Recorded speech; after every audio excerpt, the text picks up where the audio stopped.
সেদিন দিদির বাড়ি থেকেই ক্লাসে গেছিলাম, তো সকালবেলা ম্যাগি খেয়ে বেরিয়ে পড়েছিলাম আর দিদি টিফিনও দিয়েছিল। সেই ক্লিপটা নিতেই ভুলে গেছি, বাট লাঞ্চ করেছিলাম হচ্ছে ধোসা, আর তারপরে ট্রেনে বসে দিদির দেওয়া টিফিনটা খেয়েছিলাম। প্রত্যেকদিন একই রকমের রুটিন থাকে, তাই জন্য আলাদা আলাদা করে আমি আর কিছু ভিডিও করিনি। ফেরার সময় হঠাৎই বাবা ফোন করলো আর বলল মা আর বোন মিলে যাচ্ছে রাসে।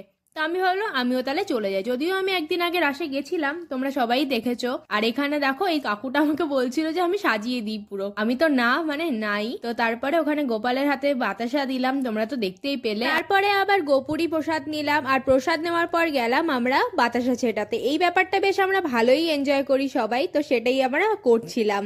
আর তারপরে ছোট্ট ছোট্ট বাচ্চা ওরা বেলুন সেল করছিল, তো সেইখান থেকেই আমরা নিলাম বেলুন। যদিও বেলুন আমাদের অ্যাট্রাকশন, বেলুন আমরা এমনিও ফার্স্টে ঢোকার সময় চোখে পড়েছিল, আমরা নিতামই। তো তাই ভাবলাম যে এই বাচ্চাগুলো যখন সেল করছে এদের থেকেই নিক, বড়দের থেকে নয়, কারণ ওদের তো সেল হয়। এভাবেই দিনটা কাটলো, লাস্টে ফুচকা খেয়ে বাড়ি